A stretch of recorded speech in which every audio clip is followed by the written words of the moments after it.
Basically, we're using the game code that Minecraft has developed. I was using this 2 summers ago, and before they had actually brought it out, we were using it with Games for Change, kind of testing it out.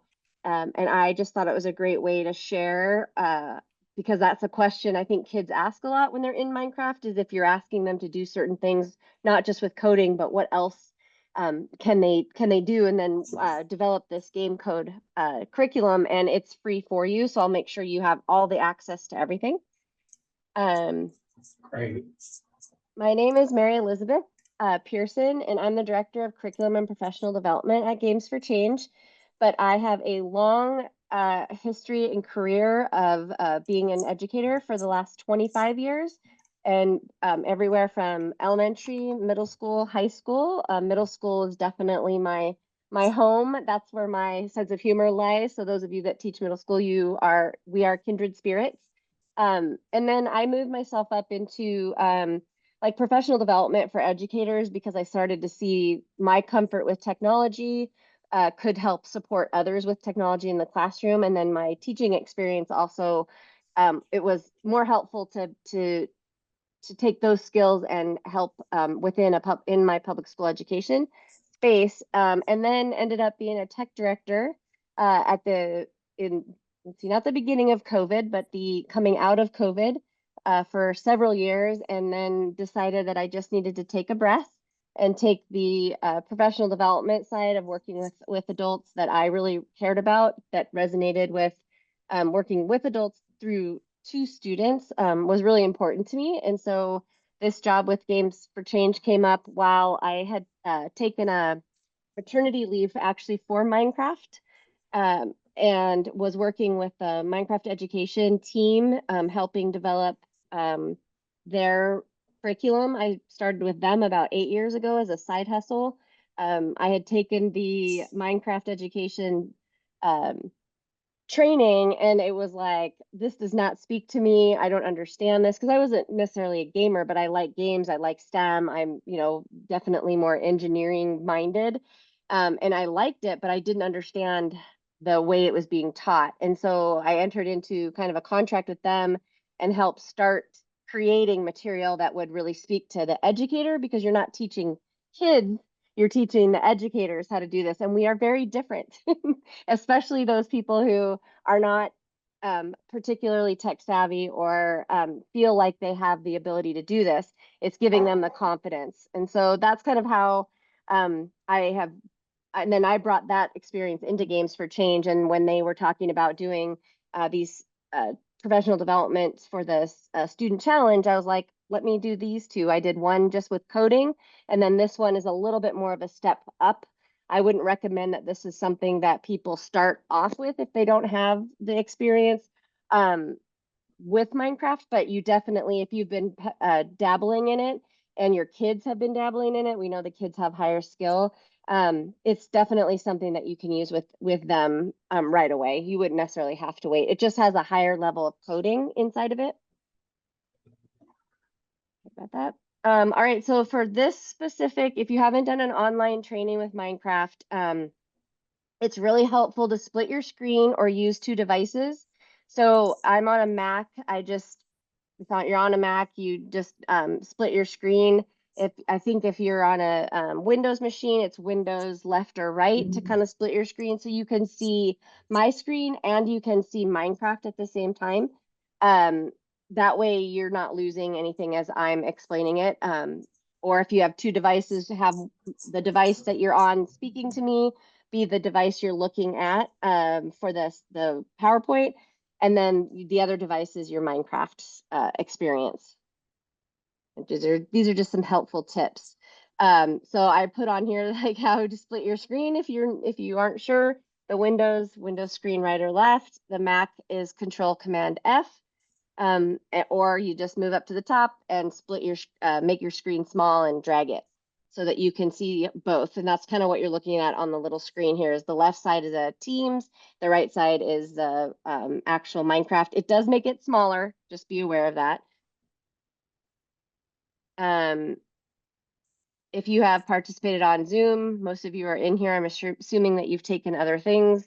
Sometimes I just want to remind you of where these things are in Zoom, because I know that we're also use different forms of, whether it's Google Meet or Teams. So you have the chat, you also have reactions. You can raise your hand in here. So just make sure you're familiar with what's in front of you, or ask and I will help you.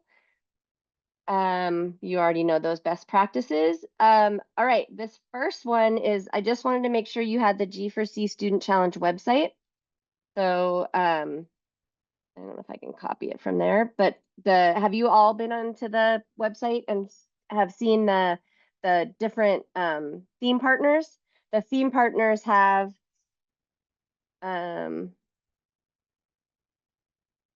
sorry, I'm just answering. No, Randy, just make sure your name is what it says. I take attendance that way. It just helps us. All right, so I just want to make sure that you all have the Games for Change. A little bumpy here. Okay, good. You can still see my screen. The Games for Change website, that has all of the materials on it, so that you can find the themes, because that's really important, is to be able to find those themes. There are the Peace Formers Challenge, the Nurture Yourself with Nature, and Outplay Hunger. And when you are on those, you will see that it has the resources. So you have the resources for each of these, because it's really important that if you're participating in the student challenge, that your students have a reason for building the game or choosing the type of game. So like, you might want to be looking at the 3 themes and saying, which one of these themes works best with the platform that I want to use, whether that be Minecraft or if it's another platform. But it has all of the different kinds of materials here. And this whole slide deck that I'm sharing with you will have is a PDF form, which will be uploaded tomorrow to the website, or not the website, the Participate, where you can get all of this information. And then, so that way you will have access to all the links. So don't feel like you have to take a whole bunch of notes. We're going to spend most of our time playing today, but this is just that beginning setup so that you remind yourself where everything is.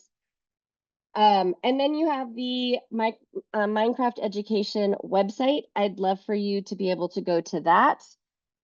So I'm going to click on it and grab that link for you and put it into the chat, because this is where all of the material is free and downloadable. And you'll notice that here, sorry about that. GameCode has an intro to it. It has what the subjects it goes with, what ages. It has the learning objectives for the 7 lessons. This is like just the landing page. It shows you where all of the video playlists are. So this one is it's highly recommended. What I'm going to take you through is what you would actually do with your students. You don't need to be the person who's leading it and learning all about it by yourself. You can use what I'm going to use, which is videos that are already done for us, to walk the kids through how to set these up. And there are 7 of them, and they are designed like a game. You have the tutorials, which are, I'm not starting with the tutorials because I'm assuming you have some skill in Minecraft. You've been in Minecraft. These would be if you had students who'd never used it. Or if you want to make sure everybody's on the same level playing field, you could go in, and it kind of talks about, what are the coding concepts. And then there's parkour, which we're going to do today, hide and seek, rock, paper, scissors, aim trainer, dunk tank, and then there's the final one is build your own arcade game. So it walks them through building all of these different games to increase their skill to be able to create a game on their own, even though each one's a mini game. It also has the standards, and it gives you teacher prep, guiding ideas, student activities, everything you would need to not have to try to do this from scratch and on your own. So what you'll notice is over here on the right-hand side, you can open in Minecraft. I don't need you to do that right now. I wanted you just to see that there's the supporting files, which are the curriculum overview. It gives you all of that information as well. And what you'll see from all of that as I move forward is that the curriculum overview looks like this, and it has all lessons, and there are 7 of the game code lessons, but there are 11 total lessons that are kind of guiding students into this coding space. So it really gives you, you can see from the table of contents, I'll show you the progressions, the pathway progressions, the new curriculum design. There's the summary, introductions to themes, the Minecraft teaching and learning framework, ways to use the learning content, instructional sequencing, educational standards, and they're all US-based educational standards, and how to get started with Minecraft education. So it's kind of an overall encompassing idea of how to use all of this that kind of exists inside the other coding material as well. So Minecraft has put together this for us that is like, what do we do at the lower primary level? And there's a whole space of computational thinking, and it's all inside the game. So if you are using Minecraft education, you can use these too. Don't be afraid of the K2, 3, 5, 6, 8, 9, 12, because some of the computational thinking lessons are fit really well into our upper elementary and lower secondary levels. Or if you're starting from scratch, just don't be afraid to look there to see if some of those can fit what you need them to fit. This is just to kind of give a progression of what this might look like. Upper elementary, the 3rd through 5th grade, is where introducing that block coding space. Lower secondary, which is our middle school. Again, these names are for more of a global fit. Like when you see primary, we say that instead of elementary, because schools around the world don't have elementary. So it's been a real learning curve to make sure that just so you know that that's what that means. And then the lower secondary is that transition to Python, and then upper secondary is Python coding. And I feel like, as I've been working with this material for a long time, that I think you can start wherever your students are. Excuse me. If you want them in block coding, just because it says 3 through 5 doesn't mean anything. That's where you'd want to start with them. Do you have any questions about that? My only question you had kind of in the previous slide a list of the different lessons, I guess, that were, the 11 lessons or something you mentioned. Oh, yeah. About what's the time allotment for each one of those lessons? About how long does it take to go through one? They're about 45 minutes. They try to take 45 to 60 minutes per lesson. Some of them are a little shorter. It really depends on how you teach it and where your student's comfort level is. Some of them could be faster, right? Some of them the kids will, if they understand both concepts, they'll move faster, but they're really built for that 45 to 60. And then you could stretch them out. Like if you have a block schedule, you'd have to probably look at the 2 lessons together and figure them out. But they're really built for, Minecraft uses educators to design and develop all of their work. So it's really about kind of a best guesstimate around what's going to work for you. And you can tweak everything that's in here. Don't feel like you have to follow it word for word. Thank you. If that makes sense. Yeah. And we could look at one too a little bit later. I can pull one up specifically. So these are the computer science standards from the CSTA for the United States. These are the 11 lessons and it's 0 through 5 are kind of these beginning, decomposing problems, designing, and iterating programs that combine control structure. So it's kind of giving them that beginning space of what coding is. And then lesson 6 through 11 is this actual game code that I'm giving you. So it's kind of, you can use game code on its own, or you can combine it with this very beginning, like hello world, lights on, cobweb cleanup, cleaning crew, circuit correction, and eliminate the slime. So it's really, like, you can see some of the skills in there, nesting and nested loops and compound conditionals. Like, it really gives them a lot in the beginning. But I will tell you, when I used, I took students who were a mix of Minecraft ability and a couple students who'd never played Minecraft before, because there are those students still out there. And when I was piloting, we did lesson 6 together. They were able, the person who'd never played Minecraft before was able to learn Minecraft and beginning coding from that. So it's definitely, you don't have to do the other ones if you want to jump right into the coding, to the gaming part of this. I just wanted you to see kind of how it's structured. Settings. So we're going to start getting into the game. These are, if you're running GameCode on lower end devices. So again, you're going to get this presentation. It'll be downloadable in the Participate. You want to, this is actually new from when we started training this.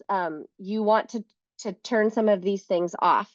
So if you want to, well, I'll bring this one back up when we get into the game, but it's like rendering clouds, beautiful skies, things that take it down a little bit so that the older machine can actually function. And because you're doing a lot, you're doing coding and building inside with the agent, and it will slow it down. And you can't always know where your devices are, especially in the education setting. Like they might get updated differently or at different times. And so these are just things that are here to help you, to help the devices run a little bit better. All right. So what I want you to do right now is I want you to log into your Minecraft. I'm going to bring my window over here. I have these. If you don't have a login, MEE1 or any number up through 20 at mceduguest.com with this password, capital M, capital C, capital W, ORK23. I don't know if all of you have your own. If you want to use this one, you can. But if you have your own, I'd love for you to use your own. These are just training ones, and sometimes I know people want to see this before they try it, so it's good to have those numbers.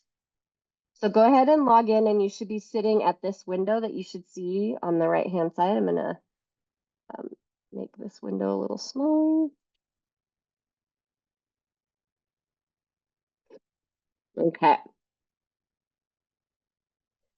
All right, so let's go into settings really quick just to make our everything run smooth. Of course, it takes a minute. So there's that awkward silence that we spend time on. Yours probably popped up faster. Mine will just be stinky because I'm training and that's how it works. Come on.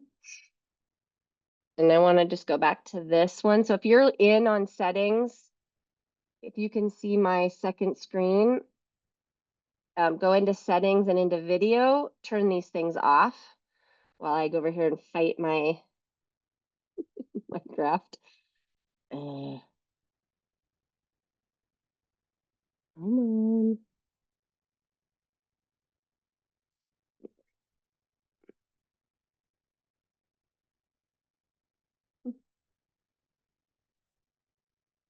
It's not liking me. It might make me actually get out and back in. So if that happens to you, that's always how we roll.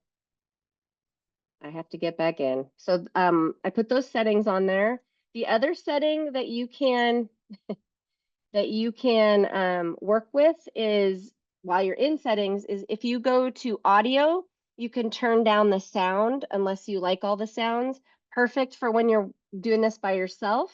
But when you have a classroom full of computers that are on, those sounds get pretty annoying. So you can go into audio and change the sound. And then when I bring mine up, there's one I want to show you. Okay,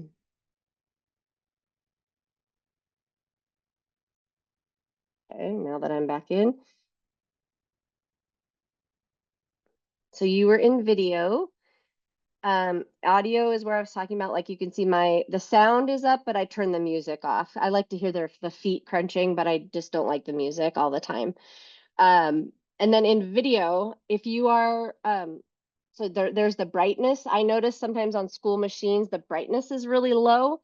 And you can get in and turn that up, and all of a sudden you're like, oh, there it is. I can see it. I don't know why it kind of defaults that way sometimes on school devices. And if you keep scrolling down here, this is my favorite one to share with people. It's something I think that has to do with more of us as adults. I get really car sick on weird things now, like the swing. Well, Minecraft is no different. It's like the swing for me. So the bobbing is how is the character will bounce, and it used to just kind of make me nauseous. And so you can turn that off. So right is on and left is off. So you can see that the view bobbing will change, and then you won't be bouncing so much, and it won't make you sick. So you're welcome for those of you who might have that problem. And then, like we said in video, let's just go back here just to make sure. Inside video, you had these rendering of clouds and all those things down here, beautiful skies, turning them off, smooth lighting, turning them off. We've got some people coming in. Fancy graphics. Okay. And then down here is this rendering distance, and I don't know if you've ever played with these. I hadn't until I got more involved in what you could do with Minecraft. There's so much more that I didn't know. When you do the rendering distance in chunks, taking it down this is again for those of you who might be on an older machine, you might need to change these things to help it run smoother. But this is where the rendering is, and you would just bring that back down a little bit. So hopefully a few of those things help you just in the management, the back end of the management. And as far as management as well, again, this has nothing to do with GameCode. The storage, all the worlds that you have on the machines, you know how they store on the machine unless you're moving them up into that cloud, you can go in and mass delete them from storage. So if you didn't know that, that's also a time saver for you as an educator who's using these. And if you don't want it to slow down your machine, or if a lot of kids are using the machine and the worlds get stored on the machine, but the kids are uploading them and moving them up into the cloud like it does now, you just want to go in and clean these up or teach the kids how to clean them up. So that was just a quick information about that. Those of you who've just joined us, I'm going to put a link in the chat that is where you can get all of this curriculum that we're going to go into. We are just logging in to Minecraft Education Edition, so hopefully you have the ability to do that. And then we're going to go out, and I'm going to take you into, I'm going to do this with the PowerPoint, but I want you doing this on your machine. All right.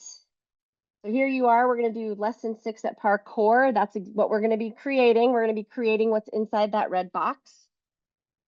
And this, what I'm showing you, there'll be some things I'll talk about and some things I'll kind of skip around. But I want you looking at Minecraft while you're also kind of watching what I'm doing here, because this deck is what you would have and use with your students. You would do nothing different than what this is with your students.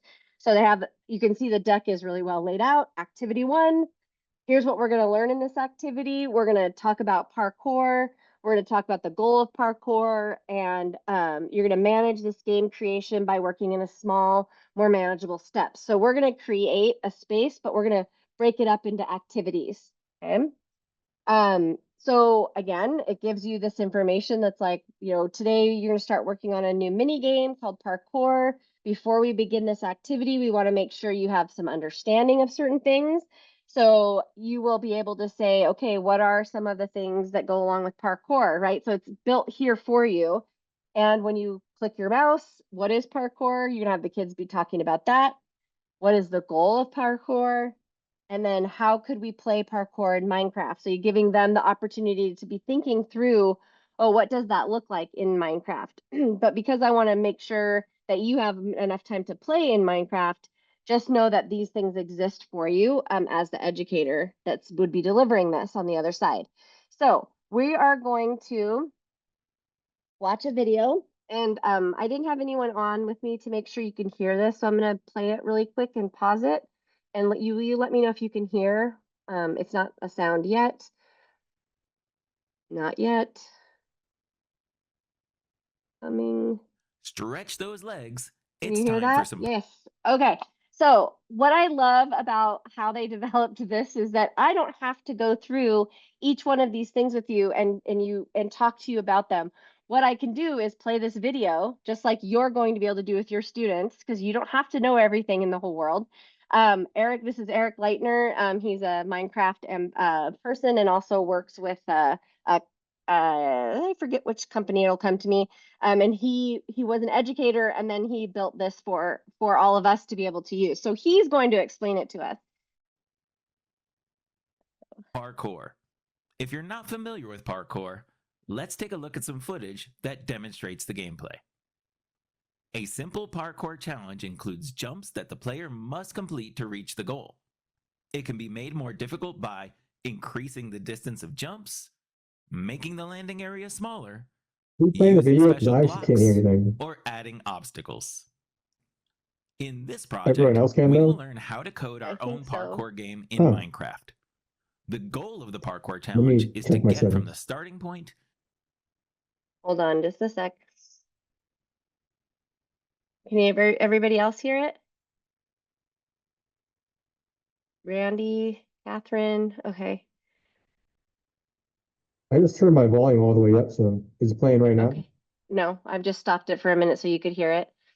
To the ending point Try again. as quickly as possible. So before we start building our course, we will need to create a timer and a way to detect when the player reaches the final platform. And let's make sure the player can't cheat by switching into creative mode.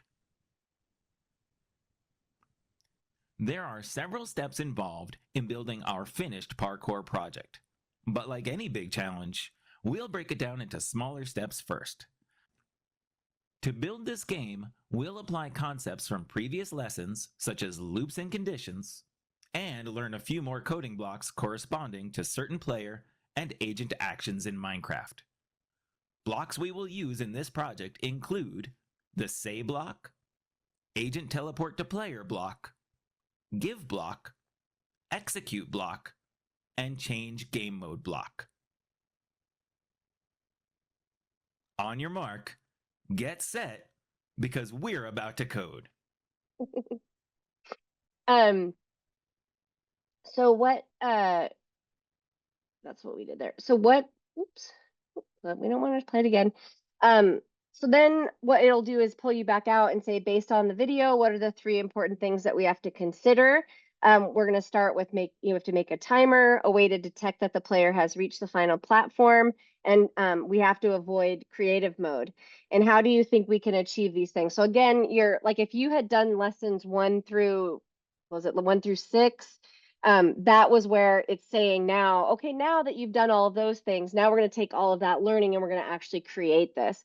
If you have taught them those things separately in a different way, this still could come back in. So this would be like you being able to do that authentic, what we're going to design for, and now we're going to take all these things that we learned.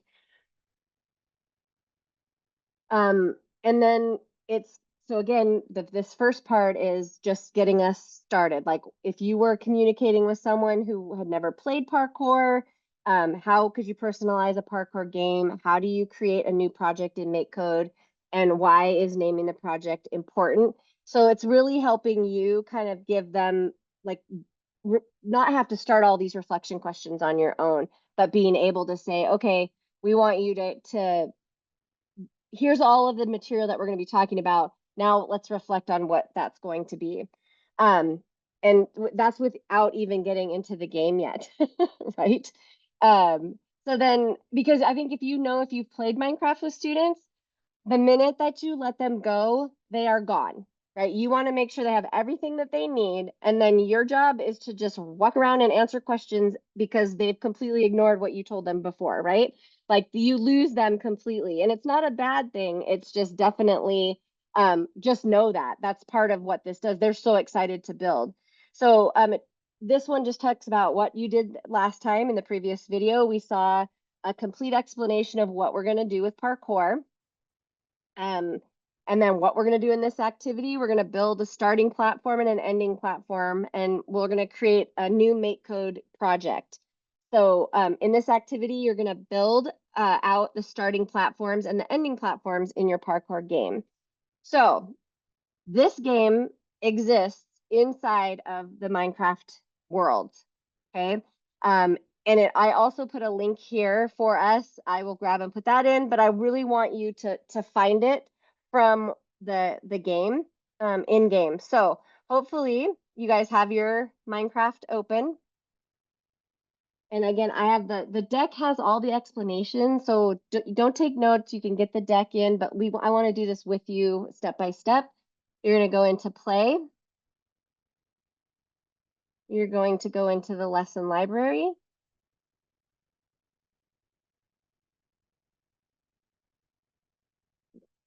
It's my wait time. And then you're going to go to subject kits. And the first one for me is computer science. I think that's how it starts. You click on computer science. And this didn't used to exist up until this last year, which is so exciting, is everything sits in GameCode. So go ahead and click on GameCode. And there's only one game right now in GameCode because they just have launched this. So you click on GameCode. If you have not seen any of the lessons inside of Minecraft, they all look like this. They all give you a description. They give you learning objectives. They give you essential questions. They also show you the lesson plan. So this lesson plan would link us back to the website, which is why I wanted to show you where the website was. It links them back there and will show you the same space. And then there is assign or share. So if you click on assign or share, you'll notice that you can email it to students. You can put the link into, like you can link it right to your Google Classroom. Or you just can create the link to be able to add it to a resource. Okay, so you're going to go up to create world instead.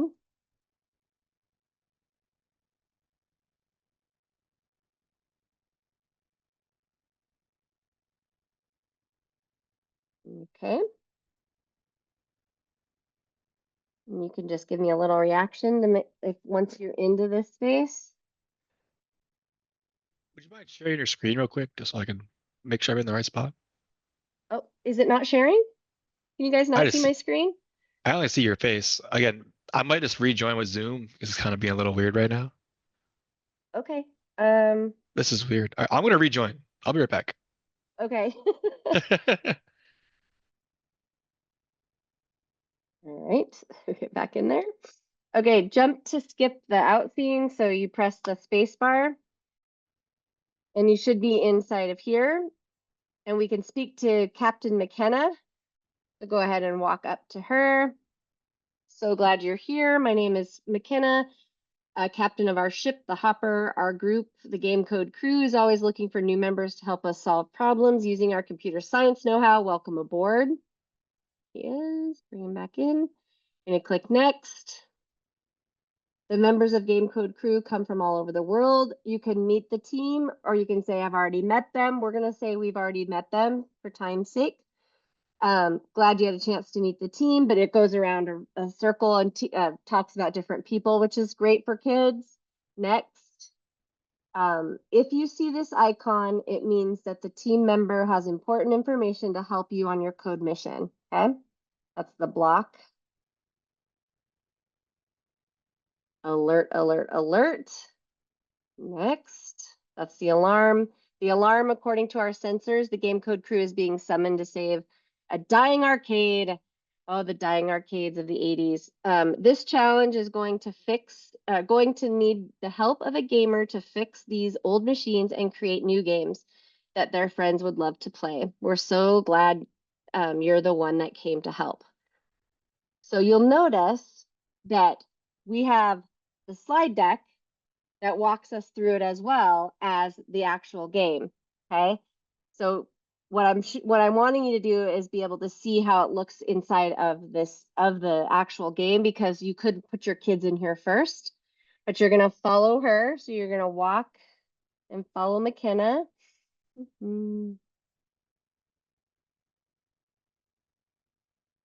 It's moving faster than me.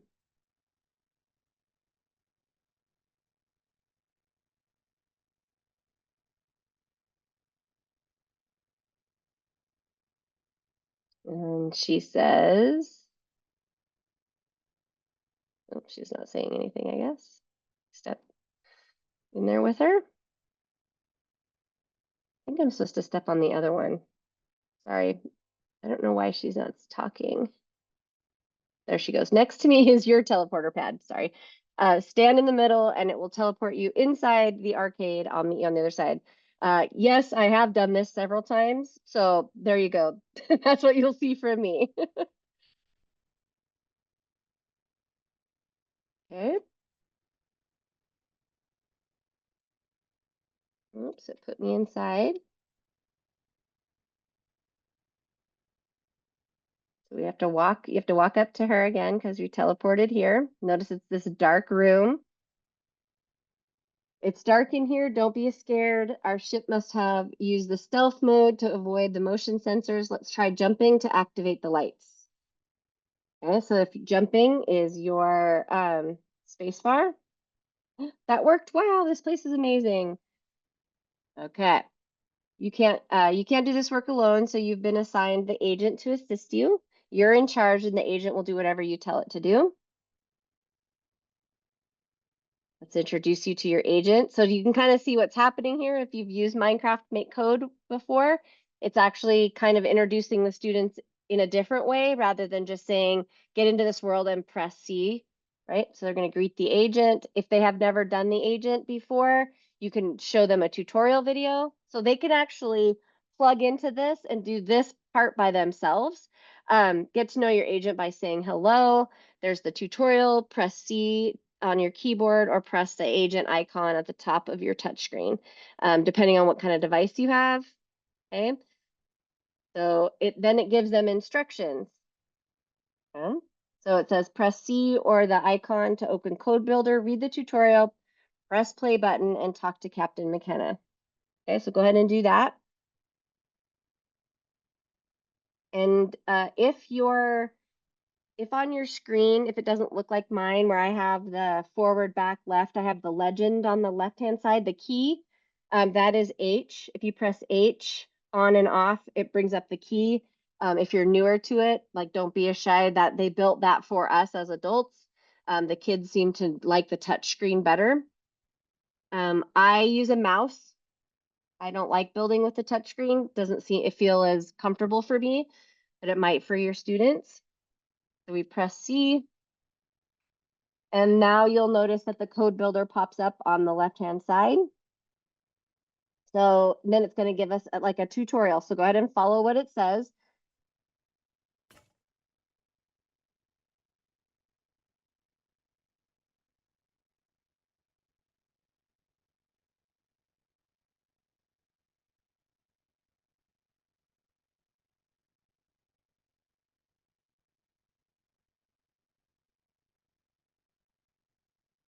Okay. All right, let's talk. There she is. Did you get it working? Have you properly greeted your agent? And are you ready to move on to the next activity? How'd that go for you? Did you get the agent to do what you wanted it to do? Okay. Oh, Randy, good. Good. You were still in the main area. You went followed through. Good. This is the part where you can sometimes if you get I'm going to turn you loose once we get going, but where you can come back, ask me questions, show me your screen. That's kind of how it helps. But then you can click the next activity. Awesome. You've met your agent. Let's move and code it together. For this task, we need the agent to interact with the lever. Okay, so you click next. So what this is doing is showing your students how to move around using code inside. So follow the instructions on the board.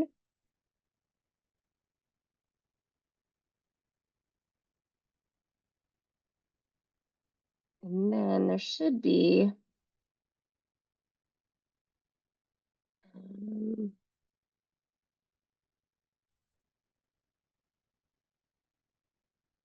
go ahead and keep going. I'm just looking for something for helper reset.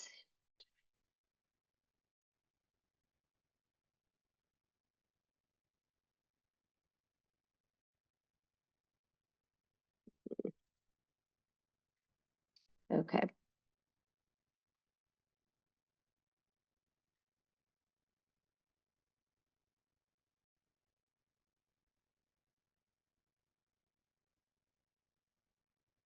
Oops. Down.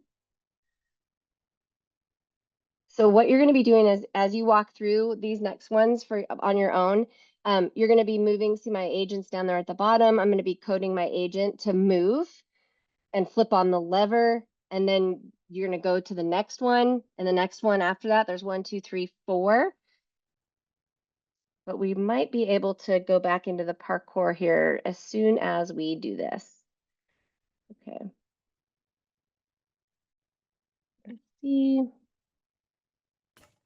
It gives you the tutorial. Hopefully you're ahead of me. Chat.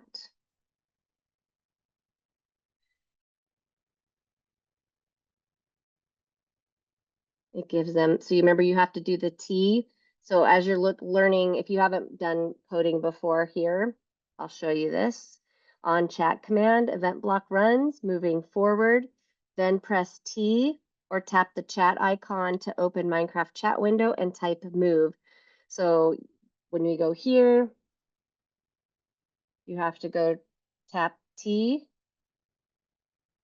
forward and move.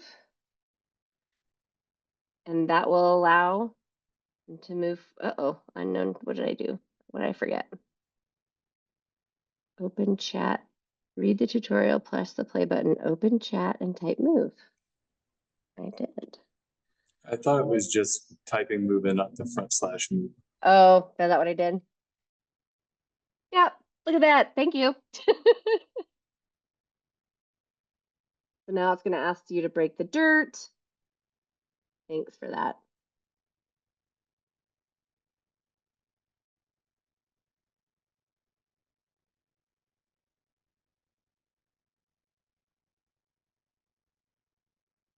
Oops.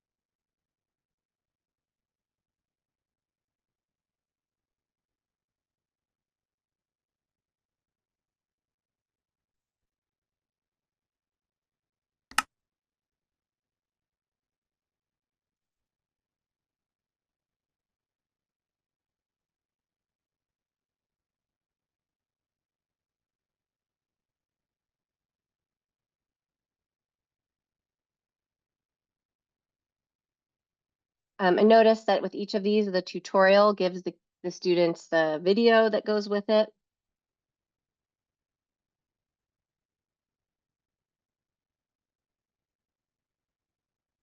But then I need to get you guys keep working through that, and I'm going to get you, I need to get you into the parkour one quickly, just so that you can do that, but I forget where.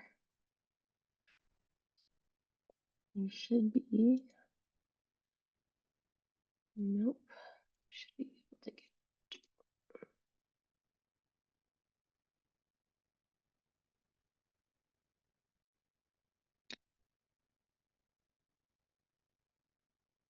You guys keep moving through that. I have to go back out and in again. Because if you don't, what will happen is every time you go into this world, you'll have to go through that process. If we don't go through, I wanted you to see it because it teaches the students kind of how to move through it. But you don't want to do that every time that you want to go into game code and to pick up where you left off.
And what is it that causes it to reset like it did for you?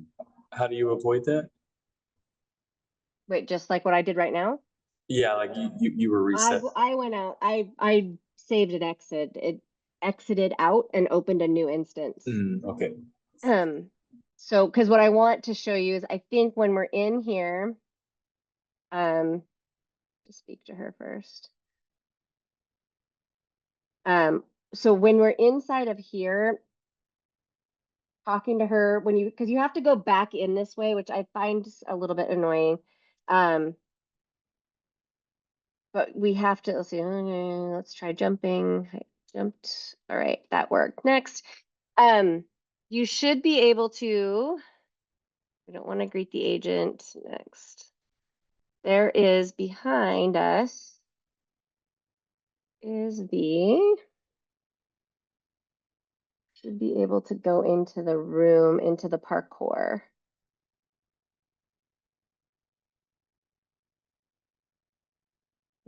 So you guys just go through what, yeah, it's not going to let us do that.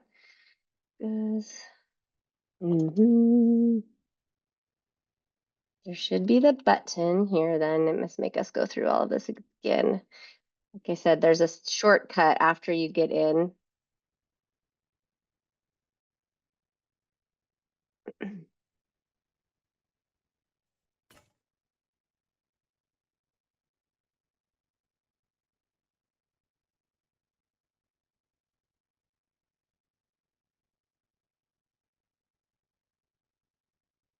She's holding us captive.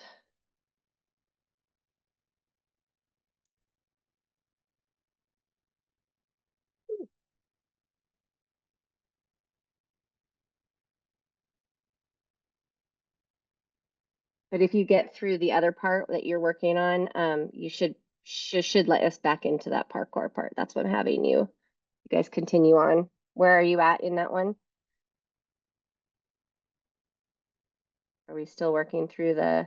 I'm super slow. That's okay. Be slow. I just want, that's the whole purpose of this is, all right, so we do skip tutorial, I think. You and your agent seem well acquainted. Now you have now unlocked all of the arcade machines. Okay. There they are. All right, so I'm gonna have you come back to where I am. So you're gonna start a new instance. So what will happen is the game that you have right now will still be there, so you can continue working through that. But what I want you to do is press escape. And I want you to do save and exit. And I'm just gonna do this again so you can follow me. All right. Lesson library. Subject kits. Computer science. Game code. Into game code. Create another world. So now in your worlds, you'll have like 2 instances as where I'll have 3 now of this one. So we have to go back in here. Oops, not there. And let's see, what do we say? Skip, you jump to skip the out scene. We're gonna have to speak to her again. I thought she said skip tutorial right here, but she does not. We don't want to meet the crew. We have to click through these things again.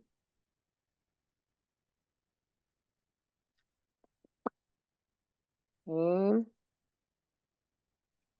And then once you get to where we're going next with the parkour, then it'll open up right there and you won't have to follow her again. But we have to get to the parkour first. And it wants you to go through that whole tutorial to make sure that you understand kind of some of those things, which is really good for the students, not so good for when we're going through this right together. All right, so then we step back on this one. Okay, whoops, I think I'm over too far. Have her talk.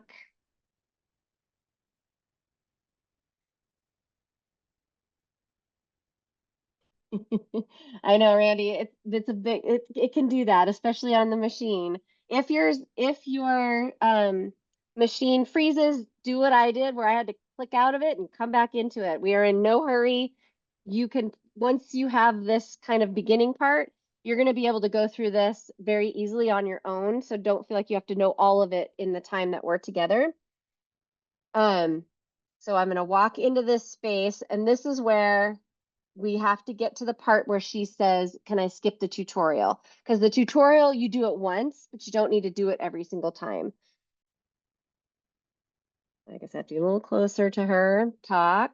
It's dark in here. We're gonna jump to open the lights again.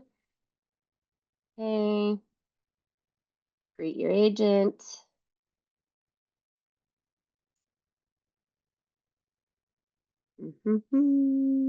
And then we go back and talk to her. Press C. Let's see if she'll let us know. We have to press C. Good practice, right? On start.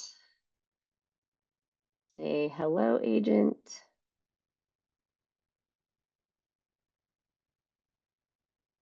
I was just rereading this again.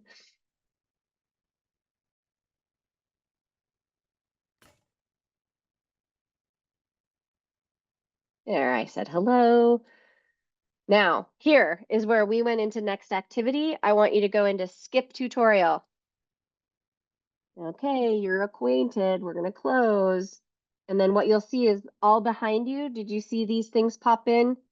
These are the parkour, the hide and seek, and then the other ones that I don't remember off the top of my head what exactly they are. But this is the one that we want, is this red one. Okay, so we're gonna I'm gonna give that just a minute. So you walked through the whole thing with her, you greet the agent, and then she says, can I skip the tutorial? That's where you want to skip the tutorial to get into here. And then I want you to walk up to this when it says that you can select the arcade machine. I right click to have it talk to me. In this game, you will design your own parkour course and create a scoring system based on the time taken to complete the course. It's introductory, so they do get more difficult as they move forward. Okay, so we're gonna code this game. And now we're inside of this. So welcome to the parkour arcade machine. In order to get this machine up and running, we've provided a guide which you can open from the button below and speak to me anytime you need to access it. To reset the machine or teleport back to the lobby, interact with the arcade machine next to me. So that is always going to sit here. That was one of the things that we were like, hey, you need to be able to get back out of the machine and back into the lobby if you need to. So why are you not letting me walk forward? Oh, I'm flying. Fine. All right, so we're gonna make that one. But what I want you to do here is know that you can click on all of these things and work with a video right from here, but you're gonna stay here and I'm gonna go out and bring in my slide deck, because the slide deck is what you could also be using, and found it to be easy because it gives the video right there, but you can use it from in the game as well. Hopefully that makes sense. Like that it gives you a fail-proof way of being able to do this together. So we talked about splitting the screen so that you can see the narrator. So this is the next video. So we watched video 1 where he explained what we're doing, and now we're going to start and at the ending platforms. So we're going to watch this one.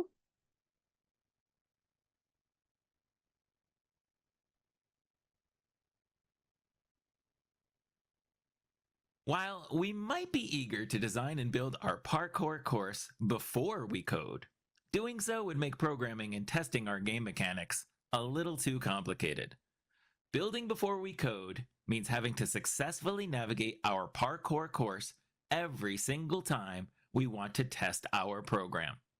With that in mind, let's consider what we absolutely must have in order to successfully code and test our game. What we need is a starting area and an ending area. For the purposes of our code, we are going to make these two platforms out of specific blocks so our agent can detect when we are in the starting area and when we reach the goal. So let's create a simple testing environment. For our starting platform, we can place a 3x3 array of diamond blocks. And for our final platform, we can add a 3x3 array of gold blocks. We want to make sure there is enough space in between the two platforms so our code has time to run. Speaking of our code, we are going to program our agent to act as the referee, making sure the player starts in the right place, stays in the right game mode, checking when they reach the final platform, and giving the player a score. This means we are going to need a new MakeCode project. Let's open Code Builder. If you haven't chosen a coding platform already, be sure to select MakeCode from the list. Once in MakeCode, we want to click the large green plus sign to create a new project. When creating a new project, it is important to give it a name that we can associate with a specific project or action. If we just use the default new project every time, it will make things difficult to locate as we make more games.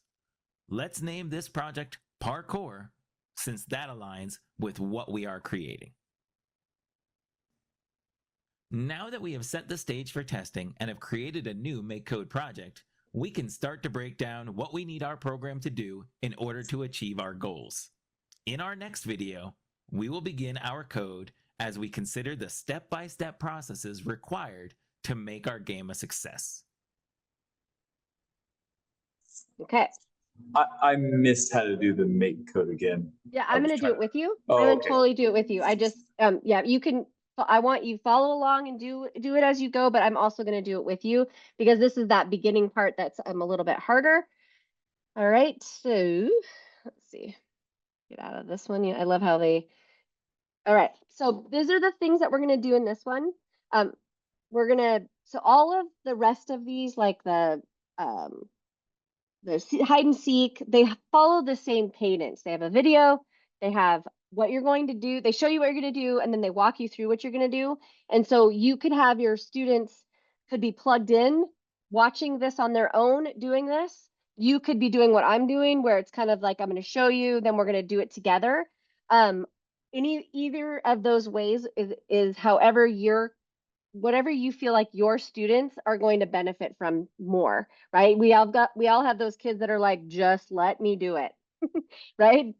Put the headset on and they can go. And that's how I taught it is I had kids who wanted me to do it with them just to make sure that they had the right ones, because as you get moving along, some of the coding can be wrong, right? Like it's really easy to mistake a coding piece and then not know what you're doing. So if you have like kids who like to work in teams together to help each other, you can do that as well.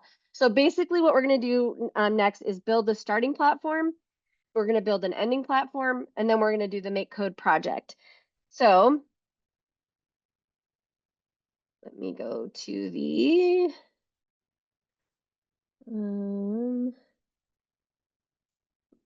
sorry, I'm just going to make my window smaller here. There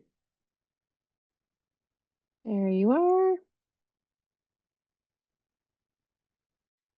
All right, so when instead, because you can make the 3x3, I'm going to show you how to do the MakeCode. So press C, and it brings you to Code Builder. And the other one the one that you were on in the tutorials is just that, they're tutorials. This one, when you get to this spot, it opens all of them. So you'll see when you go to click on New Project, and then you're going to name this Parkour. Create. And then you have this part, okay? So if you were not doing that yet, that's how you save it, just pressing C. Well, now of course I'm in it, but if you get out, you go to the little home button here, takes you back to this window, okay? So now I've got my parkour. So that's going to be the place where I'm working in all of my coding. And so close that. Hopefully you are able to notice that we don't mess around. We already have the diamond and gold blocks already in the hotbar at the bottom. This tutorial isn't gonna, it's not gonna take a lot of time to be like, okay, where's the inventory? How do I get that? And if your students say to you, well, I don't want that one, I want to pick a different block, I don't think it matters. As long as they're not picking a block that has special powers, it's okay for them to be different. Or you can say, hey, for the tutorial, let's just learn it this way. So I'm giving you just a few of those little tips as a teacher when you're working with Minecraft. They love the lava. We want to put the lava in everywhere we go, but this isn't one of those things you would be putting lava in. You just want to explain that, especially in middle school. We like to blow everything up. So basically kind of having them stick to these is okay because it goes with whatever is on the video. All right. So again, I'm going to go back to our next video. All right. So then through this one, it asks us again, like, what button do you select open code builder, kind of doing that reflection. I don't need to do that with you, but you can see that that's how this flows. Preview of the next activity. When you're ready, we'll continue to the next video to start programming. And that's going to be activity 3. Okay. Are we all okay? I crashed, but I feel pretty good about it. I'm glad that, see, you can fail forward in Minecraft. We lost a few people along the way though. Okay. So let's go. We're just going to do the activities now that you kind of can see how, like, it asks the reflection, it does all of these things. We're just going to go back in and do that.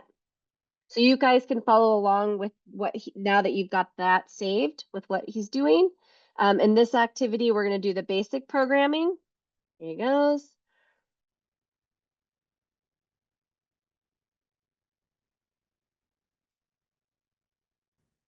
In our last video, we set the stage to begin coding our game by setting up a simple testing environment with a starting and ending platform.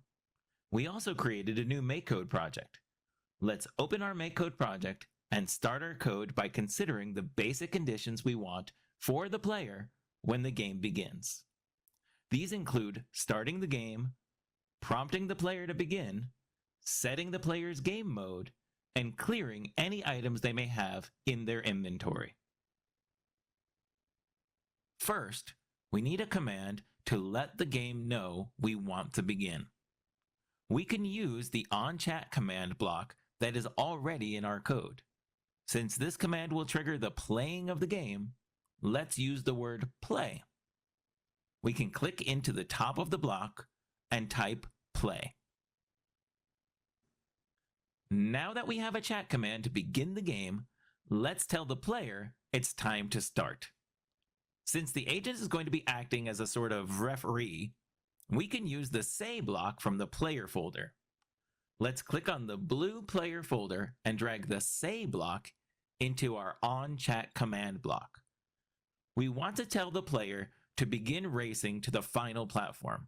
So how about ready, set, go?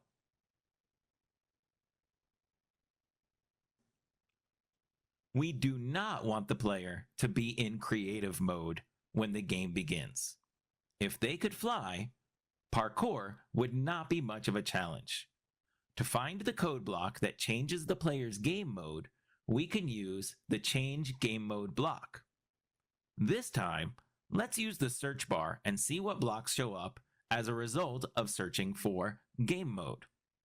Among the results is the change game mode block, which we can add to our chat command to make sure the nearest player is in survival mode when the game starts. Finally, we want to remove any items the player might have in their inventory. There is no specific block to clear items from the player's inventory, but there is the execute block in the player category. Execute blocks work in the same way as slash commands. If you have ever used slash commands in the chat bar, they can be used to change all sorts of conditions for the players and the game world. Clear is a slash command that removes the player's inventory. We can use execute clear to empty the player's inventory. Let's add an execute block from the player folder and type clear. This will run the clear command on the player that begins the game. Let's test our code to make sure that we see the ready, set, go message in the chat, our game mode is changed to survival, and our inventory is cleared.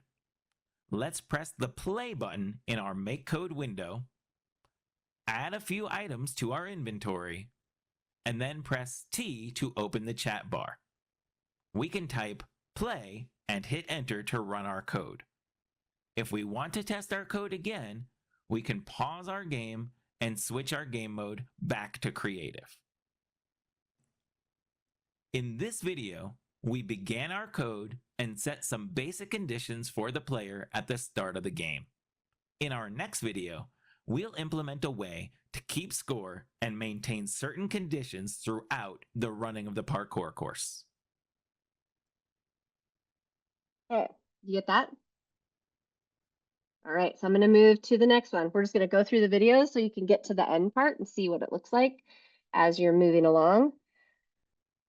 Skip. So test you. Did you test your code? Yes. I tried to, I have an error with my code on play.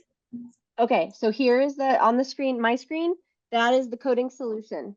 So look at your code and this code and see that you have the play, ready, set, go, game change game mode. Notice it's brown, so it's gonna, if you go back to your make code, you were gonna pull it from that. He searched for it, but you could pull it from the brown spot. So that, what you're seeing on my screen is the solution. That's what I have. And is it not working? Don't think so, but I'm sure it's user error. That's okay. So you have, so when you, the only thing that it does is on the screen, it doesn't do anything other than on the screen, it will say ready, set, go. Or it says you typed play. It says, and then it says you said ready, set, go. And then the bottom hotbar is cleared. There's nothing in it. And you're now in survival mode with the hearts and the. Yeah. So look at the code again, just to double check. On chat command play, say block, ready, set, go. Play, say, change game mode, survival. Survival, nearest player, player, execute. Oh, maybe that's it. here. What'd you have? Yeah, check your player. I was putting in quotes for the words. Maybe that's it. Yeah, the quotes auto-populate for me, Bo. Yeah, I Mhm. just.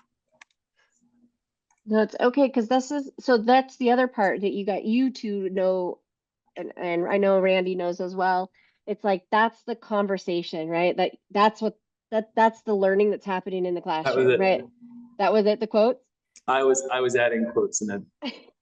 And it was already so you're me. I was typing in the slash command. But that's what I loved about using this. Even I didn't use the game code in class because it came out just recently, but I loved watching the kids problem solve together all of what was happening for them inside Minecraft, and they're willing to do that here. It's like creates a safe environment for them. Are you guys ready to move on to the next one? Yeah. Yes, Alrighty. this is all pretty similar to Scribble. To what? Sorry, Scratch. Scratch AI. Scratch? Yeah.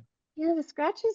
so limiting, and it's Yeah, it is. I mean, this is a right, thousand like how it times looks. more depth and complex, but the the pathing for the coding puzzle pieces and whatnot, at least in this part of it, it's pretty straight. Block coding. Yeah.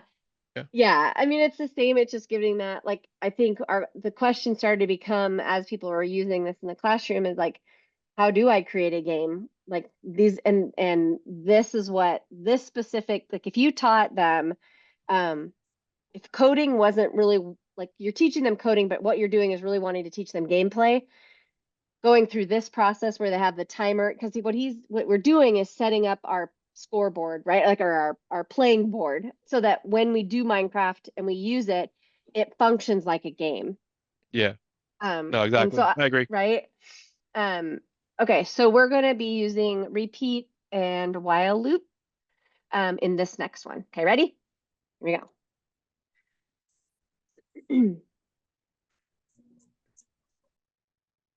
Keeping score.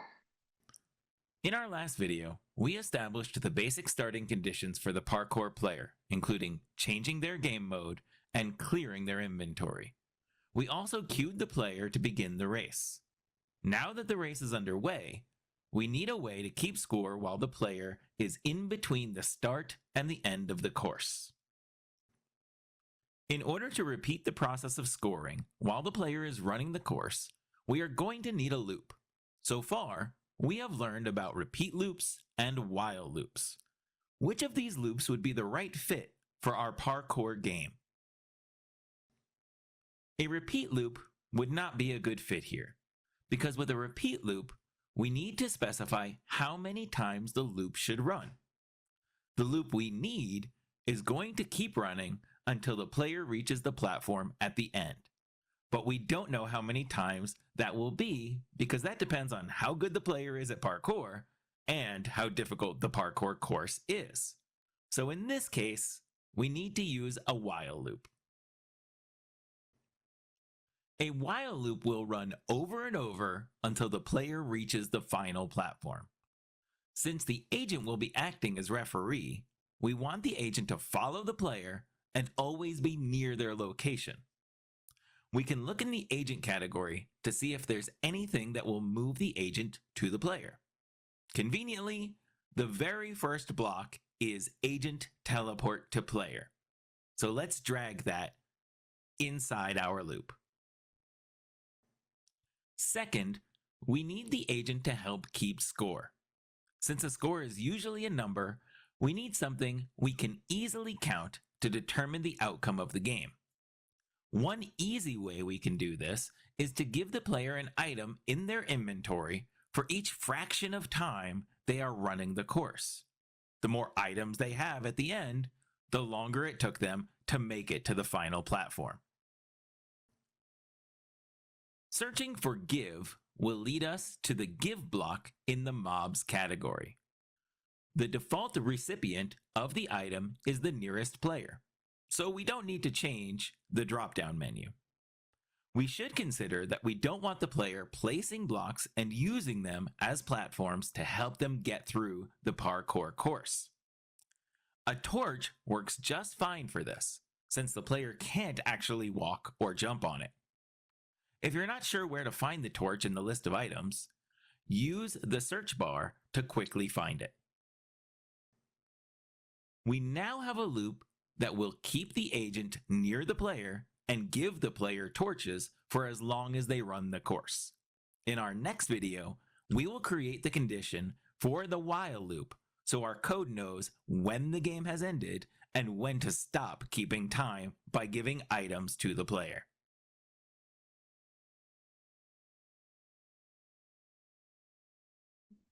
When I watched that one and I watched students working on that one, it was really interesting to watch them understand what while loop versus the other loop. Like there was some questioning and connecting, because there's a reason why they're choosing the other one. And I think in some more traditional way of teaching coding, you don't have that, right? It's hard to give them a reason for why they would actually choose that one. All right, so this is the coding solution. And I love that they set up the deck this way, because you might want to walk them through all as you do this over and over again. You'll get better at it and you'll be able to teach it versus the video. Sometimes it's better for them to listen to your voice, but the videos are there. And then be able to put this back up at the end, because kids are like, but I'm just not sure what I'm missing. Like, where is it that I'm missing it? But then you have a cheat sheet here. So does yours look like that? All right. Go on to the next one. We're almost a preview of the next. This is the creating of the condition. You can see it's got the purpose. Here's the video.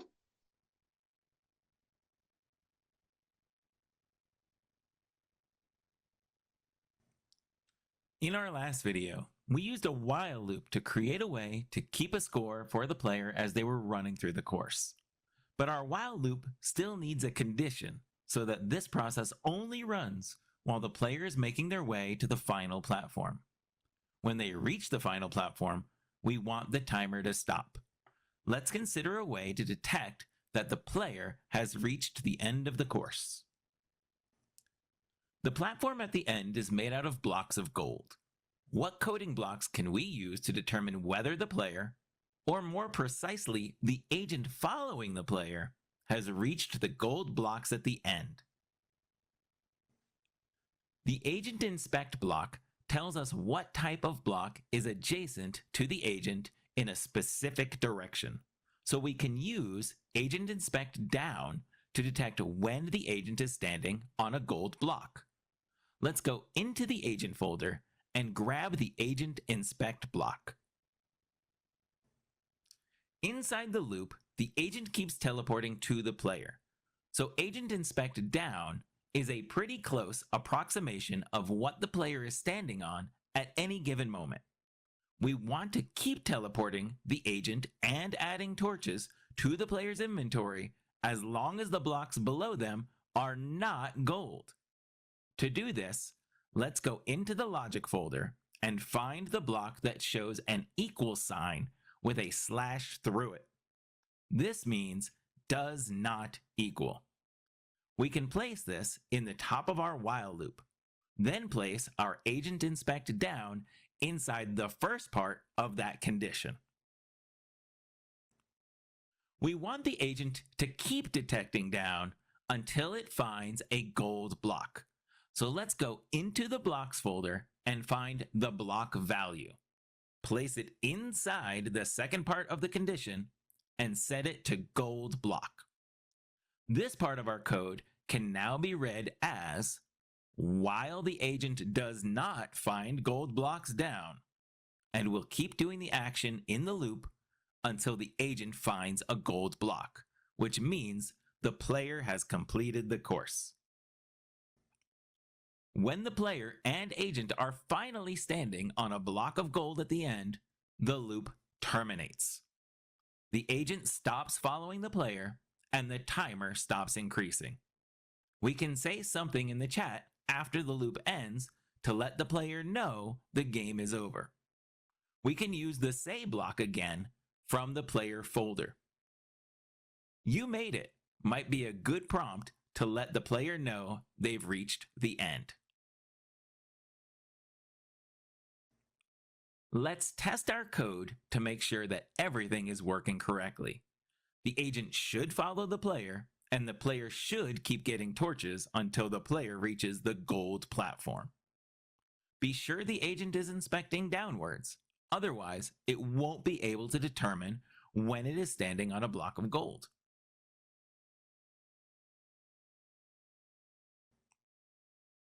Now that we have created a condition for the agent to know when the game has ended, we need to confirm that the player is in the right place to begin their run.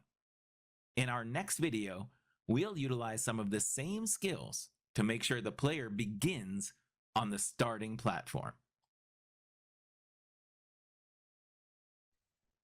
Yeah, almost done with this first parkour piece. So it goes through which ones you worked with. There's the coding solution. Did your guys' work? Yeah, I couldn't sorta. get the agent inspect to go in the wild loop. I can't get it to attach. So when you drag it and you move it in, does it not like grab over the top of the other one? No. Okay. That's interesting. You Let's honestly see. might have to reload into it though, because during one of the initial tutorial ones, mine wasn't clicking in either, and I had to reload the game. Like just reset it Yeah, exactly. Yeah, it is and then a it starts. Okay. yeah. Like so far, it's been not buggy, but a little bit A little bit. sensitive. We'll Okay. call it. Yeah. Okay. Yeah, well, Let's see. I think if you talk to the one NPC, I think you can reset this start part. Try doing that. Just where did my come on? Missing my Minecraft. Just gonna pull that up for you.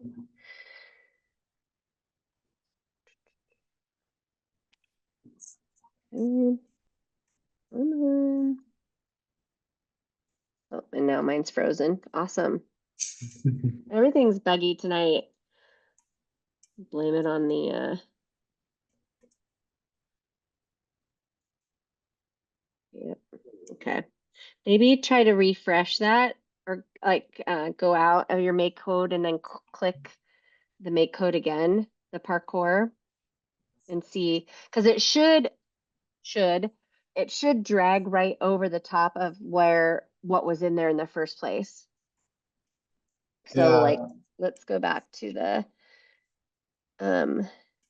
here where It goes into every other block that I want it to go into that I don't want it to go into. so it starts in the false, right? Hold on. False. And then they go get agent, inspect, and he drags it out over to the right-hand side. Is a And then changes that to up. standing on at Oh, any no, given moment. down. We want Okay. to keep teleporting the So we see how he pulls it out first. Mm-hmm. Okay. So you can do that. And then we go get this one Mm-hmm. and pull that one out and do the knot. Then we drag that one into the, so that one goes first, the numbers. Oh, that's it. Yeah, that works. Okay, good. Because I know that there's some of these are they're tricky because they have to go in specific order, but they don't tell you that. So it's Yeah, the that guessing worked. game. Okay, good. Perfect. I knew we could figure it out. All right, so let's go to the last one is the if then.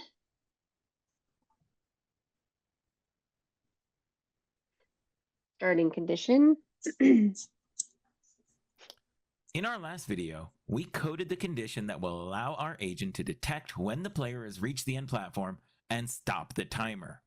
But what happens if we reach the goal and try to run our game again? After completing a successful run to the platform of gold blocks, trying to run the code again results in the game immediately ending because the agent is already standing on the gold blocks. We need to make sure the agent is at the player's location at the start of the game. We can teleport the agent to the player as our first action in our on-chat command block.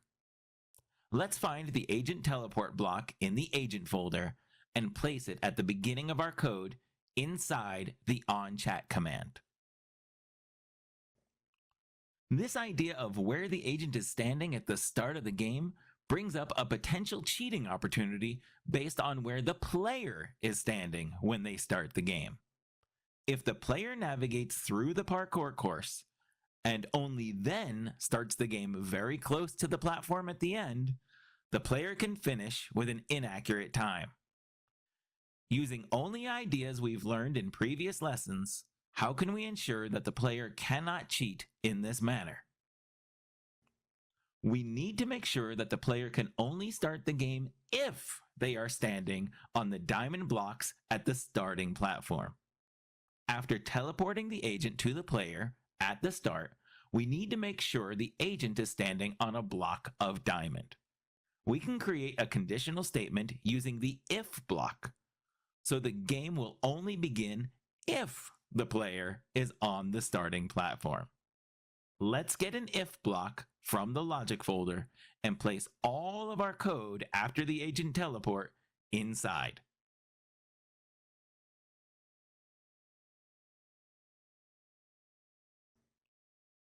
The condition required to start the game.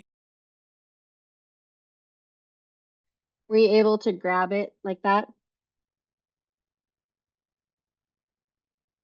Because I just wanted you to see that sometimes when I'm grabbing them, see how like you end up grabbing like the wrong spot, and it'll only pull part of it. So I just wanted you to see that, Inside. right?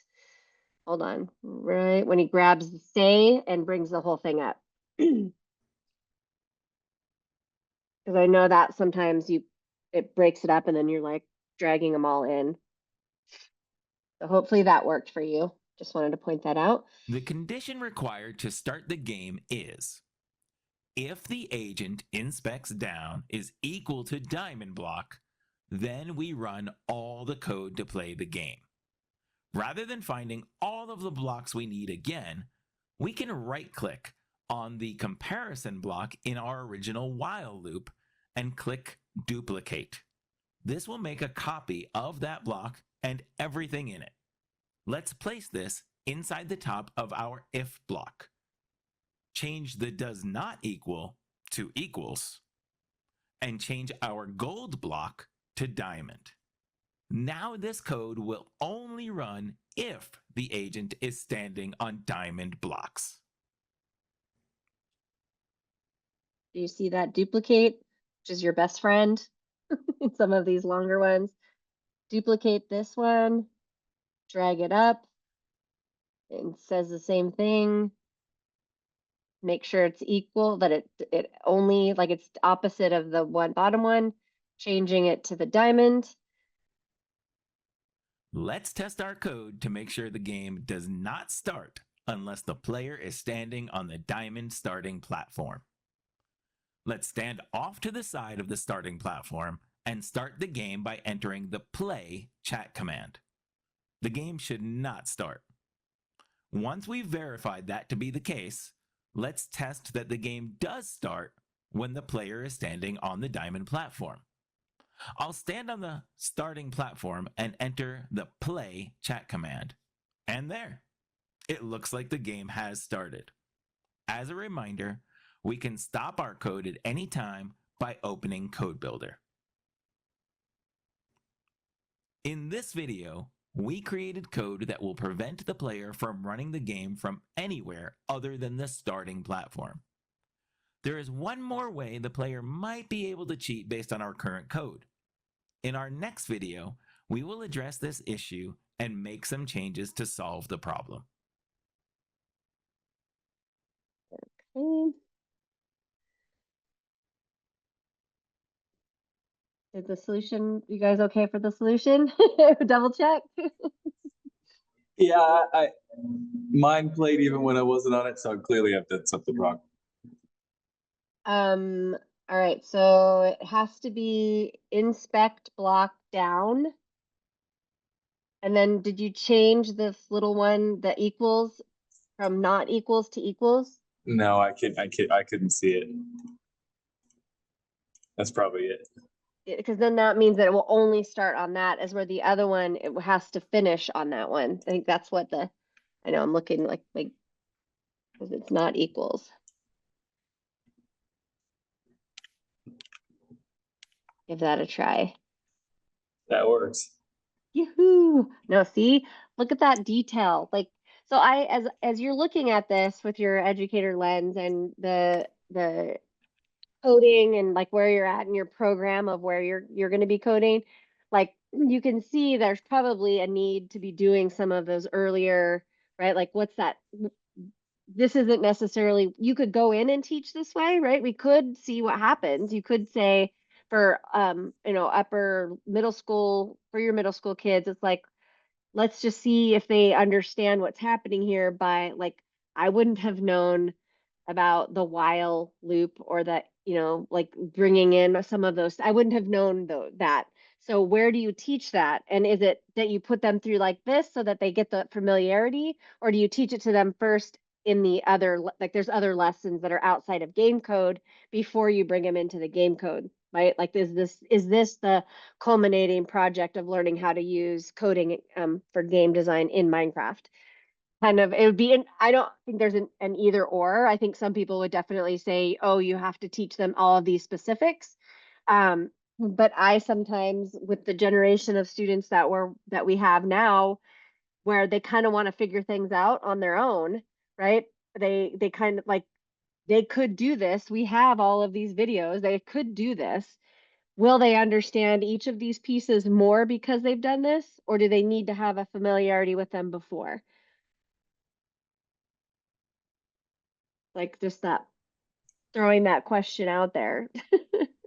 So I've had some experience with this already. I don't know if that was more of a rhetorical question or not, but I ran one program called Auto AI, which is like a very generic form of programming a self-driving car.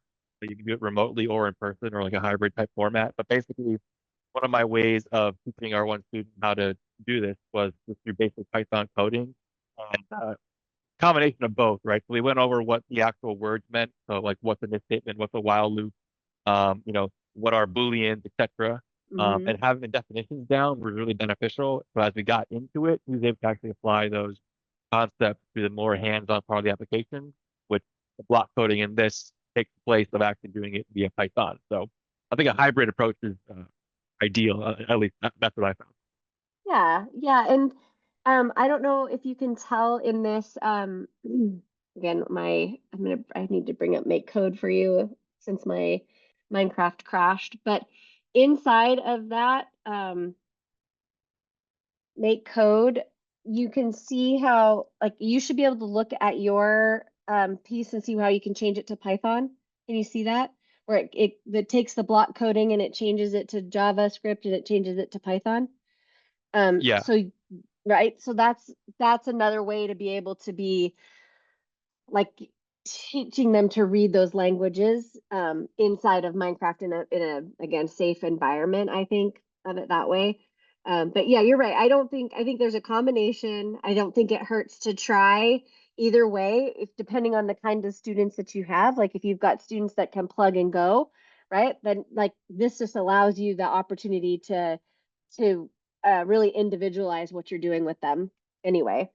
Um, all right, so then there's this next one, preview of the next activity, final leap.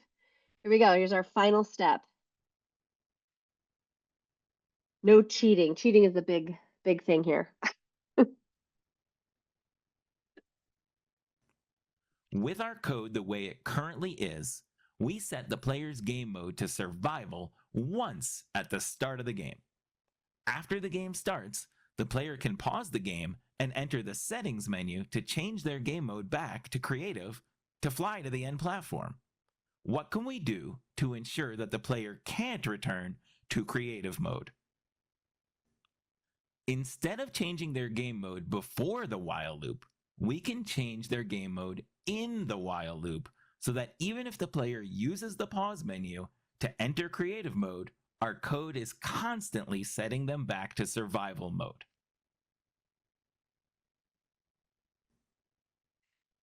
Another way for the player to cheat is by dropping the torches from their inventory to artificially lower their time. We can solve this in a future lesson after learning some more coding concepts. There is one more refinement we can make to the game regarding the timer. Currently, the timer increases rather quickly. In a single second, several torches are added to the player's inventory because the amount of time to execute the code in the while loop is just a fraction of a second. To slow the loop down, we can add a pause block and set the duration of the pause in milliseconds. Let's get a pause block from the loops folder and add it to our code.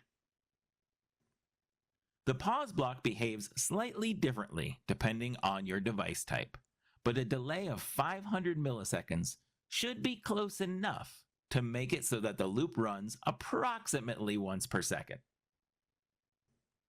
Now it's your turn. You can now design your own parkour course in the designated building area. It's time to be creative. You can decide the location of your starting platform, final platform, and all of the blocks in between. Are you going to make your parkour course easy or difficult? It's your choice. Have fun challenging your friends to see who can get the best time. Good luck!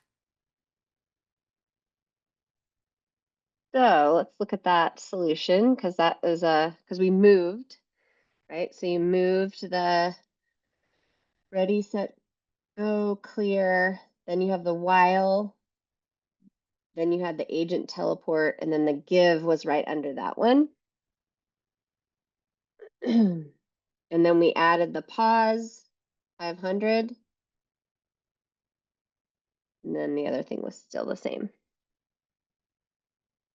So what this does is set up the coding conditions for this to function, right? But now they would go back in, so the coding stays the same, but now they go back in and they add all of their other pieces, right? You add the jumping, and then as they go through, remember the agent's following that player to get through the parkour course. So you can raise the, if you raise the gold, the gold, like it had it up higher, if you raise that, it doesn't matter because your code is still set up for the parkour. So now what you can do is get in there and add any blocks that you want, any way that you want it, as long as they can get to this gold platform, then that's how they win the game, depending on, like, you have two people are playing, they're playing the same character, right? But they're seeing how fast they can get through that parkour, and it will do with the torches, that's how they're going to tell if they win. So that is just a little taste of how this works, right? So it gives you the coding, and then you're building the game in between, right? So that's how it's going to go for each of these. They get harder and harder and harder. The coding gets harder, but there's so much, like, even if you wanted to, even if you wanted to have it be done like as you create the course and then run them through it just to pique their interest, right? Like, this is there, you could use this in so many different ways. You could even use the parkour, because it's the easiest of them, after you've taught them some of these specific coding pieces, as like, let's see how, if you can create this as well. So that's really all I wanted to make sure that you had, was going through and seeing how one lesson works, and then being able to know where all the other lessons are.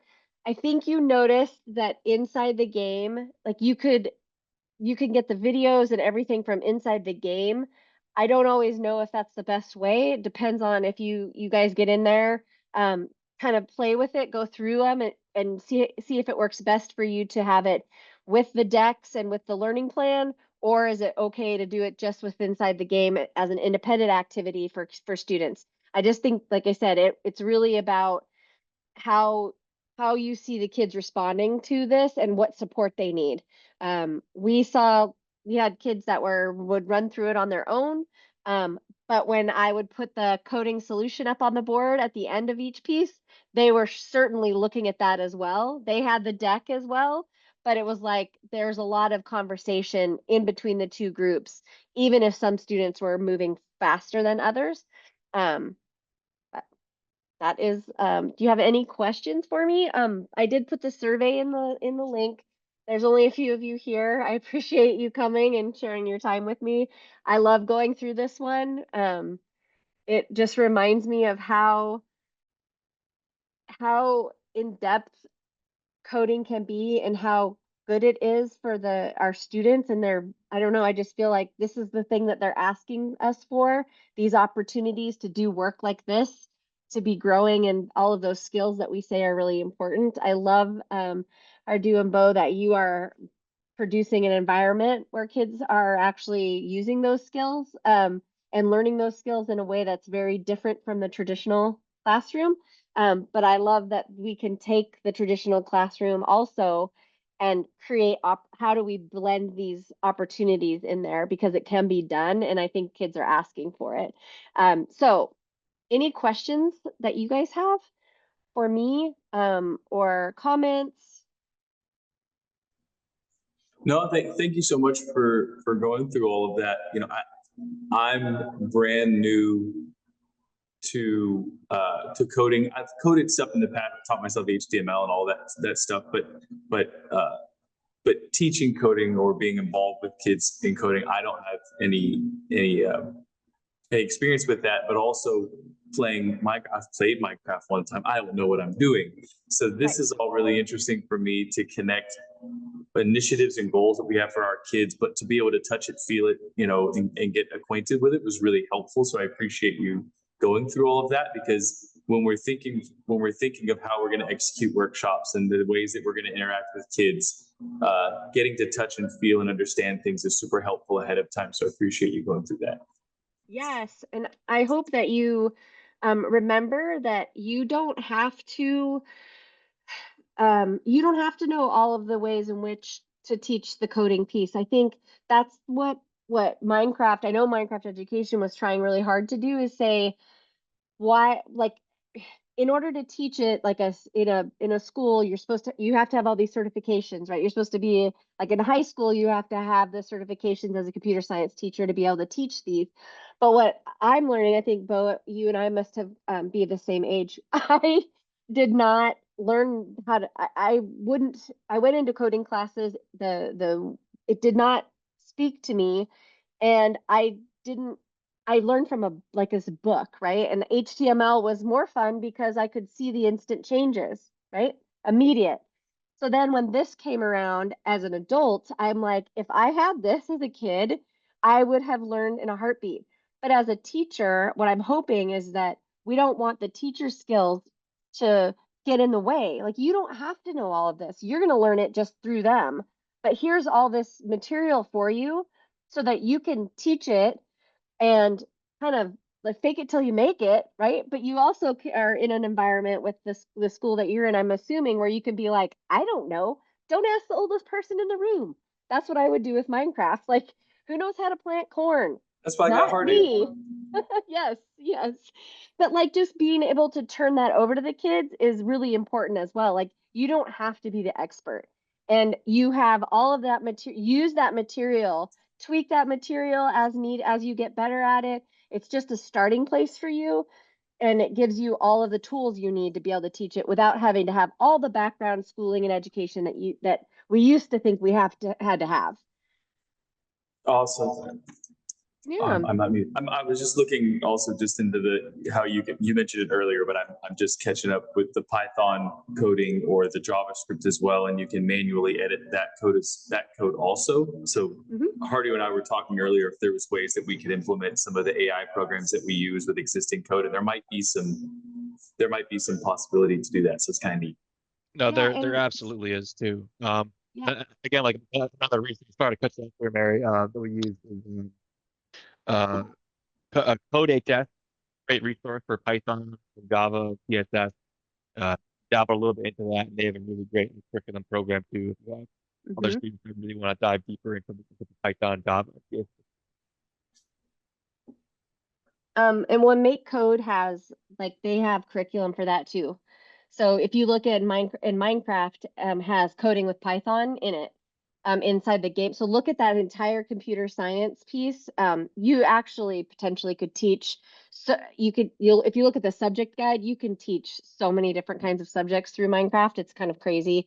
It's like, I see it more as a platform, but there is the Python part in there. Make Code also has Python, and I do know that the College Board for all the AP classes, they just approved the Minecraft course. I think it's the fundamentals course, as an AP approved course. So you want to look into that as well. And everything is free to you. So, feel Would you- free to. Would you mention that? Would you mention that what you just said one more time? The the College Board Yeah. has approved, and I need to find, let me see if I can find it real quick.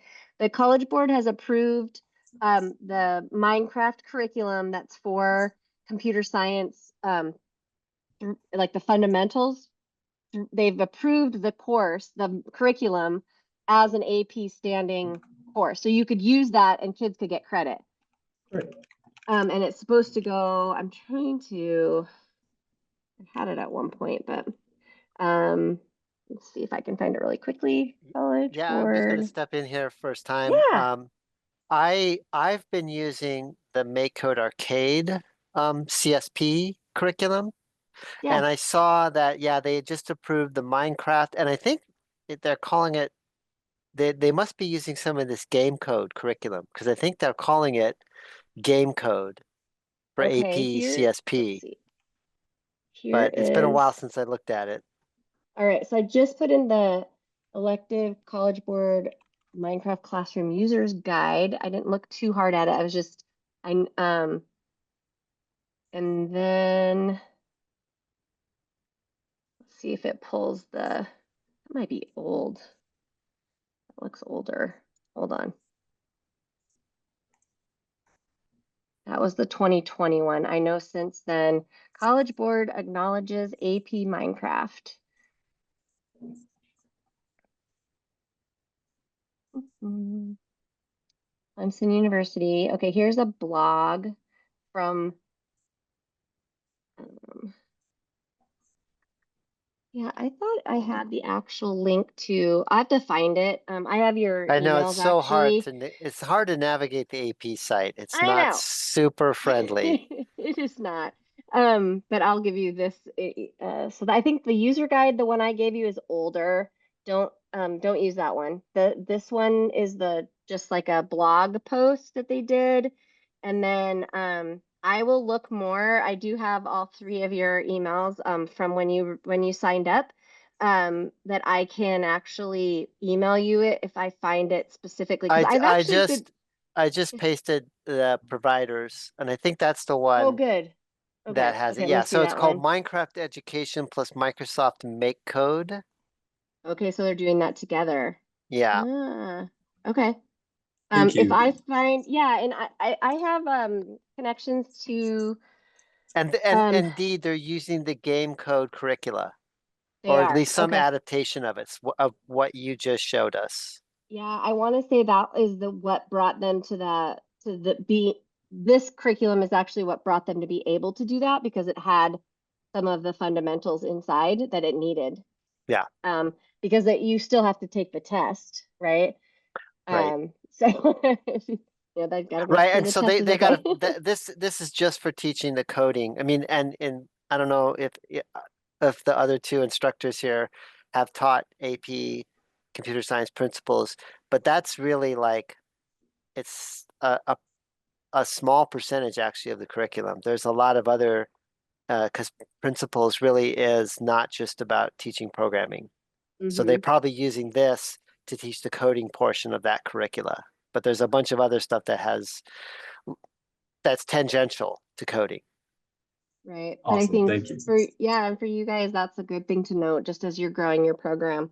Yeah. Right. Help get people interested in Yeah, the definitely. ability to do that. Right. Okay. So, well, thank you guys so much. I appreciate you Yeah. staying while I bumped around and tried to get you to where you needed to be. Please play with it, continue building, try hide and seek. And you always can email me if you need anything or any support. I'm here to help you.